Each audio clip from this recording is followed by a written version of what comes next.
પ્રદ્યુમનસિંહ સરવૈયા, શા માટે આવી જરૂર પડી રહી છે અને આવા નિયંત્રણો કેટલા યોગ્ય છે? જી, દેર આયે દુરસ્ત આયે એવી વાત છે. સીઆઈડીએ જે રીતે કીધું છે 35 સૂચનો, મતલબ કે ઘણી બધી મિસ્ટેક્સ છે આ જે વેપારમાં, ટ્રેન્ડમાં. જી, હવે જે જોઈએ આપણે ચોક્કસ હાલો કાયદાને આપણે આવકારીએ છીએ, નવા નિયમોને આવકારીએ છીએ, ચોક્કસ રીતે આપણે આવકારીએ છીએ. પણ પ્રશ્ન એ થાય છે કે આની સફળ થવાના ચાન્સ કેટલા, આ બધી કેટલી દૂર થશે એની કોઈ ગેરંટી ખરી? એમ આ સ્પા, મસાજ પાર્લર આપણે જોઈએ ને તો ખાસ કરીને તો આની જરૂર શું છે, અથવા તો જે પદ્ધતિથી આપણે અહીંયા ચાલે છે એની જરૂર શું છે? આ જે છે એ વેસ્ટર્ન પદ્ધતિથી છે અત્યારે, જે આપણા સંસ્કૃતિમાં પણ નથી, એ વિદેશી છે. અને વિદેશીને શા માટે જરૂર પડે છે એ આપણે જોઈએ છીએ. એ લોકોનું વાતાવરણ કે બોડી કે ડ્રગ્સ, દારૂ કે એનો યુઝ કે હાર્ડવર્ક કે એ બધા અલગ વિષય છે. એ આપણે માટે અહીંયા જરૂર નથી આપણા વિસ્તારમાં. અને એની સામે જોઈએ એનાથી બિલકુલ વિપરીત આપણી આ સંસ્કૃતિમાં છે, પણ આયુર્વેદમાં છે. આ મસાજ પાર્લર છે, એમાં કોઈ જાતની વિકૃતિ નથી, ચોક્કસ પ્રકારની ટ્રીટમેન્ટ છે, એનો પાછળનો ઉદ્દેશ અલગ છે. પણ એમાંનું અત્યારે મસાજ પાર્લરમાં આપણે કાંઈ દેખાતું નથી. અને વારંવાર પોલીસના જે કાંઈ દરોડા પડે છે, રેડ પડે છે, એની પાછળ ખુલ્લેઆમ દેહ વ્યાપાર સીધો ઉડીને આંખે વળગે છે. પાડોશીને ખબર હોય, પૂરા શહેરને ખબર હોય, પૂરા શોપિંગને ખબર હોય કે અહીંયા દેહ વ્યાપાર થાય છે, પરંતુ પ્રશાસનને ખબર નથી હોતી કે અહીંયા દેહ વેપાર થાય છે. કેટલા વર્ષોથી અને આપણે જોઈએ છીએ પાનના ગલ્લાની માફક મસાજ પાર્લરો ખુલી ગયા છે. એક બાજુ રાજ્યમાં, દેશમાં બેરોજગારી છે, ક્યાંક મોંઘવારી છે, એવા ઘણા બધા કારણો છે. તો પછી આટલા બધા થકાન છે, શું કહેવાય, લોકોને આટલી બધી જરૂર છે મસાજ પાર્લરની. એટલે આને બંધ શા માટે ન કરવું?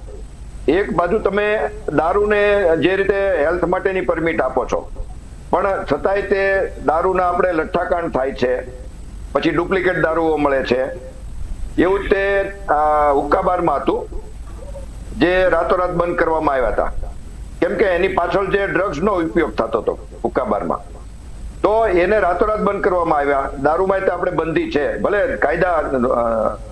કાયદા મુજબ બંધી છે, કાગળ ઉપર બંધી છે, જોઈએ એવી બંધી નથી.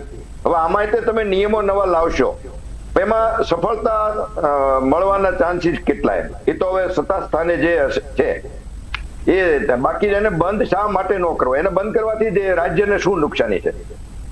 એમાંથી કોઈ આવકની તો રાજ્યને નુકસાની નથી. કદાચ આ અસામાજિક કાર્ય બંધ થઈ જાય, એનાથી સમાજમાં એક નવો મેસેજ જાય. એટલે ખાસ તો હું તો ચોક્કસ કહું છું, અને એને બંધ કરવું જોઈએ. અને ભાજપના મિત્રોને પણ એ પણ એક પ્રશ્ન પૂછીશ કે જે રીતે સીઆઈડીએ 35 નિયમો દીધા છે, એમાં એક શાળા કોલેજના છે, પછી આયુર્વેદના એ બધા જે નિયમો છે આયુર્વેદના. પ્રદ્યુમનસિંહજી, બીજેપીના મિત્રને મારે પૂછવું છે કે જે આ નિયમો છે એ મુજબ હું ખાલી એક એક્ઝામ્પલ આપું. ભાવનગરમાં જ કે કોલેજની અને સ્વામિનારાયણ મંદિર ની બાજુમાં, એટલે બહુ રોડની સામેની સાઈડ, એક બાજુ કોલેજ છે અને એક દિવાલે સ્વામિનારાયણ મંદિર છે. એની બિલકુલ સામે એક શોપિંગ સેન્ટરમાં 5 સ્પા છે. તો આ નિયમ એને લાગુ કરશે કે લાગુ પડાવશે કે પછી એને છટકબારી આપશે? એ હું બીજેપીના મારા મિત્રને એ પૂછવા માંગુ છું. જો શક્ય હોય તો એમાં આગળ પછી ઇન્કવાયરી પોતાની રીતે કરે. અને જો નિયમ લાગુ પડતો હોય તો તરત જ એને બંધ કરવાનું જ આવે. એક શોપિંગમાં 5 છે આ ટાઈપના સ્પા. બાકી તો પાનના ગલ્લાની જેમ મેં તમને કીધું એમ હાટડીની જેમ ખુલ્યા છે. એટલે એ બાબત પણ સરકારે વિચારવું જોઈએ. અને જનરલી આપણે જોઈએ છીએ લગભગ બધા જે સ્પા છે એમાં ક્યાંક ને ક્યાંક ડિપાર્ટમેન્ટના સ્ટાફના લોકો ભાગીદારીમાં હોય છે પડદા પાછળ, જેને લીધે આ બધું ઘણું બધું કરી શકે છે. એટલે ક્યાંક ને ક્યાંક છે અને પાછળ એને સપોર્ટ છે. એટલે આમાં ગમે એટલા નિયમો લાવે, કોઈ ફેરફાર હું માનું છું ત્યાં સુધી શક્ય નથી. આપણે દારૂબંધી પણ છે, દારૂ મળતો નથી એવું નથી, એવું જ બીજું ઘણું બધું છે.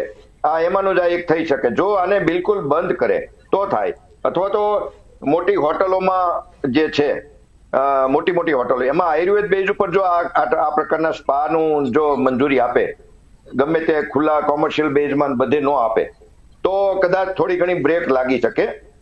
અને આપણે એ પણ જોવાનું છે, પાછલા સમયમાં જે કોઈ જગ્યાએ રેડ પડી એમાંથી કેટલા સ્પા સેન્ટરોને કાયમી બંધ કર્યા, જ્યાં ગેરરીતિ જોવા મળી છે એમાંથી કેટલી જગ્યાએ બંધ કર્યા, એ પણ એક વિષય છે, ચર્ચાનો વિષય છે.